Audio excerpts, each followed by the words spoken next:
बहुत सारे छात्र का जाति रिजेक्ट हो रहा है। अब जाति कैसे लोग ऑनलाइन कर रहे हैं कि रिजेक्ट हो जा रहा है, लेकिन हम एक बार में ऑनलाइन करें तो उस बच्चे का जाति प्रमाण पत्र बनकर आ जा रहा है। अगर शादीशुदा महिला भी है, उसका जाति प्रमाण पत्र बनाना चाहती है, तो हम एक बार में उसका ऑनलाइन करें तो जाति प्रमाण पत्र बन जा रहा है। अगर आप लोग मेरे चैनल पर नए होंगे तो मेरे चैनल को सब्सक्राइब करिए, लाइक करिए, कमेंट करिए, शेयर करके जरूर बताइएगा। और इस वीडियो को आप ध्यान से देखिएगा और आपका जो जाति है एक बार में बनकर आ जाएगा, आपका रिजेक्ट नहीं होगा। तो चलिए वीडियो को ध्यान से देखिएगा और आप घर बैठे अपने मोबाइल से भी जाति प्रमाण पत्र ऑनलाइन कर सकते हैं। आप अभी देखिएगा कि बहुत सारे स्टूडेंटों का या छात्र का या छात्रा का या शादीशुदा महिला का देखिएगा कि जाति बहुत ज़्यादा मात्रा में रिजेक्ट हो रहा है और लोगों को पता नहीं चल रहा कि क्या क्या डॉक्यूमेंट डालेंगे कि जाति रिजेक्ट नहीं होगा। लेकिन हम आपको बता रहे हैं कि घर बैठे अपने मोबाइल से भी आप जाति का ऑनलाइन करिएगा तो आपका जाति प्रमाण पत्र एक बार में बनकर आपका आ जाएगा। एकदम 100% एकदम सही तरीका रहेगा। चलिए सबसे पहले आप चलिएगा मोबाइल पर, मोबाइल के गूगल पर चलिएगा। गूगल पर चलने के बाद यहाँ पर आपको सर्च करना है RTPS। क्या सर्च करना है? RTPS। जैसे मोबाइल के गूगल पर सर्च करिएगा RTPS तो इस तरह से इंटरफेस आपके सामने खुलकर आ जाएगा। देखिए इस तरह से इंटरफेस मेरे सामने खुलकर आ गया। इस वाला आइकन पर क्या करना है? क्लिक करना है। इस इंटरफेस खुलने के बाद देखिए ये पूरा ओपन हो रहा है, धीरे धीरे करके ओपन हो रहा है। इसका सर्वर थोड़ा स्लो चल रहा है तो इसका धीरे धीरे ओपन हो रहा है। ये पूरी तरह से ओपन हो जाएगा। अब मोबाइल को आप सबसे पहले क्या करिएगा, मोबाइल को आप सबसे पहले थ्री डॉट पर जाइएगा। थ्री डॉट पर जाने के बाद यहाँ पर क्या करिएगा, मोबाइल को सबसे पहले आप डेस्कटॉप साइट पर जाइएगा। मोबाइल को डेस्कटॉप साइट पर कर लीजिएगा। जैसे मोबाइल को आप डेस्कटॉप साइट पर कर लीजिएगा तो उसके बाद आपको क्या करना है, सामान्य प्रशासन विभाग पर जाना है और जाति प्रमाण पत्र वाले आइकन पर क्या करना है, आपको क्लिक करना है। यहाँ देखिए यहाँ पर दिया है जाति प्रमाण पत्र निर्गत करने का, तो आपको इस वाले आइकन पर क्या करना है, क्लिक करना है। जाति प्रमाण पत्र वाले आइकन पर क्या करना है, हम क्लिक कर देंगे।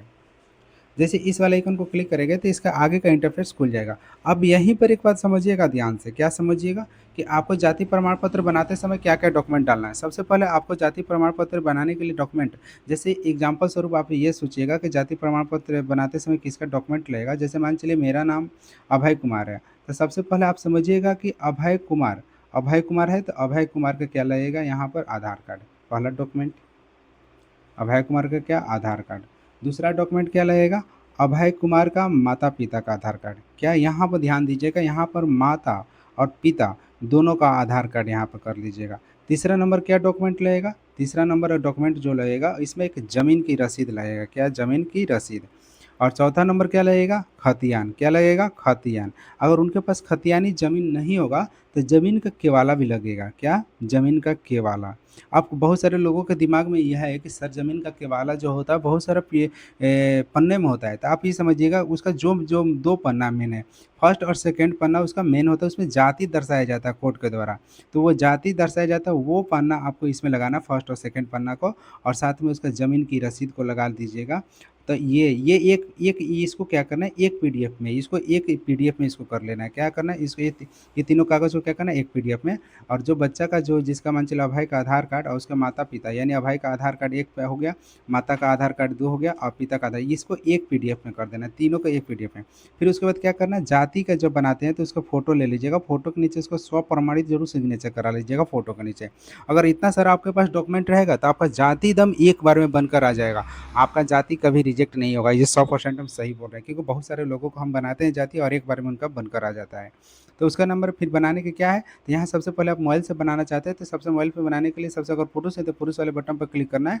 फिर उसके बाद क्या है, आवेदक का नाम यहाँ पर इंग्लिश में डालना है, फिर यहाँ पर हिंदी में डालना है। उसके पिता का नाम इंग्लिश में, फिर यहाँ पर हिंदी में डाल दीजिएगा। माता का नाम इंग्लिश में, फिर हिंदी में डाल दीजिएगा। अगर वो महिला शादीशुदा है तो, अगर मान चलिए वो महिला शादीशुदा है तो शादीशुदा महिला को यहाँ ध्यान देना है कि उसका हस्बैंड और पति का नाम कभी नहीं लिखना जाति बनाते समय। फिर उसके नीचे के स्क्रॉल करेंगे तो यहाँ पर एक ध्यान दीजिएगा, यहाँ पर मोबाइल नंबर अभी नहीं फिल करना, मोबाइल नंबर सबसे लास्ट में फिल करना है। फिर यहाँ पर उसको क्या करना है, अपना राज्य को सिलेक्ट करना है, फिर जिला को सिलेक्ट करना है, फिर अनुमंडल को, फिर ब्लॉक को सिलेक्ट करना है। फिर नीचे जाना है, उसको यहाँ पर देखना है कि ग्राम पंचायत को सिलेक्ट करना है, नगर निगम है तो नगर निगम, नगर परिषद है तो नगर परिषद, नगर पंचायत है नगर पंचायत। चलिए हम ग्राम पंचायत में तो ग्राम पंचायत को सिलेक्ट करते हैं। जैसे ग्राम पंचायत को सिलेक्ट करिएगा तो वहाँ पर वार्ड नंबर आपका आएगा, वार्ड नंबर के बाद पंचायत का नाम आएगा, जिस पंचायत में आप रहते हैं उसका नाम, फिर जिस गाँव में रहते हैं उस गाँव का नाम लिखना है, फिर जहाँ डाकघर है, डाकघर का नाम, पुलिस स्टेशन है, पुलिस स्टेशन का नाम, फिर आपका पिन कोड है, पिन कोड का नाम। यहाँ पर आप समझिएगा कि जो बच्चा अगर छात्र के लिए आप बना रहे हैं, तो छात्र के लिए सेम टू सेम आ जाएगा यहाँ पर। ये दोनों सेम टू सेम आ जाएगा, यानी छात्र के लिए बना रहे हैं तो सेम टू सेम, और छात्रा के लिए भी बना रहे हैं तो सेम टू सेम, और शादीशुदा महिला के लिए भी बना रहे हैं तो सेम टू सेम इस पर आ जाएगा। फिर नीचे की ओर स्क्रॉल करेंगे, यहाँ पर फ़ोटो को अपलोड कर देंगे। फ़ोटो जो होना चाहिए मोबाइल में 100 केबी से कम होना चाहिए फ़ोटो। ये यहाँ पर ये कर देंगे, फिर उसके बाद नीचे जाएँगे, यहाँ पर अपना पेशा सेलेक्ट कर देंगे। अगर छात्र हैं तो छात्र, अगर आप दूसरा पेशा है तो दूसरा पेशा को सेलेक्ट कर देंगे। फिर उसके बाद आपकी कैटेगरी को सिलेक्ट करना है, आप किस जाति में आते हैं। अगर मान चलिए जो जाति में आते होंगे तो उसका यहाँ पर है, यहाँ इस जाति के लिए है, यहाँ पर ईबीसी है, यहाँ पर ओबीसी के लिए है, यहाँ एससी के लिए है, एसटी के लिए है। तो ये हो गया। और फिर उसके बाद नीचे का स्क्रॉल करेंगे तो अब यहाँ पर दिखना है कि आपको डॉक्यूमेंट में क्या दे रहे हैं। तो हम डॉक्यूमेंट में 2 चीज़ दे रहे हैं, खतियान भी दे रहे हैं और ज़मीन की रसीद भी दे रहे हैं, या केवाला भी दे रहे हैं, ज़मीन की रसीद दे रहे हैं। तो यहाँ पर आपको क्लिक कर देना है, फिर नीचे की ओर स्क्रॉल करना है। जैसे आप नीचे की ओर स्क्रॉल करिएगा तो ये कैप्चा को चेंज कर लेना है। कैप्चा को चेंज करने के बाद कैप्चा को नया वाला फिल कर देना है। जैसे ही कैप्चा को नया वाला फिल करिएगा तो उसके बाद ये यहाँ होगा। फिर उसके बाद क्या करना है, ऊपर में आना है डायरेक्ट, यहाँ पर एक यहाँ पर मोबाइल नंबर का ऑप्शन हम छोड़े थे, यहाँ पर अपना मोबाइल नंबर को फिल कर देना है। जैसे यहाँ पर मोबाइल नंबर को फिल कर दीजिएगा, नीचे की ओर स्क्रॉल करिएगा, स्क्रॉल करने पर एक बटन यहाँ पर क्लिक करिएगा तो उसके मोबाइल पर ओटीपी आ जाएगा। जैसे मोबाइल पर ओटीपी आएगा तो उसको वेरीफाई कर लीजिएगा। वेरीफाई करने के बाद प्रोसेस वाला बटन पर क्लिक कर दीजिएगा। जैसे प्रोसीड वाले बटन पर क्लिक करिएगा तो आगे का इंटरफेस खुलेगा, फिर एनेक्स पर क्लिक कर दीजिएगा। फिर एगो जो पीडीएफ आप बनाए थे माता पिता का आधार कार्ड, उसको अपलोड कर दीजिएगा तीनों एक में, और एक जो पीडीएफ बनाए थे ज़मीन का खतियान और केवाला जो रसीद और चाहे केवाला, उसको एक पीडीएफ में अपलोड कर दीजिएगा। फिर उसके सबमिट वाला बटन पर क्लिक कर दीजिएगा। तो इस तरह से हम एक बार में जातीय निवास आय को बना लेते हैं, जो रिजेक्ट कभी नहीं होता है। अगर आपको ये वीडियो पसंद आए तो मेरे चैनल को सब्सक्राइब करिएगा, लाइक करिएगा, कमेंट करिएगा, शेयर करके जरूर बताइएगा, क्योंकि हम इस तरह की वीडियो हमेशा बनाकर लाते रहते हैं। जय हिंद, वंदे मातरम।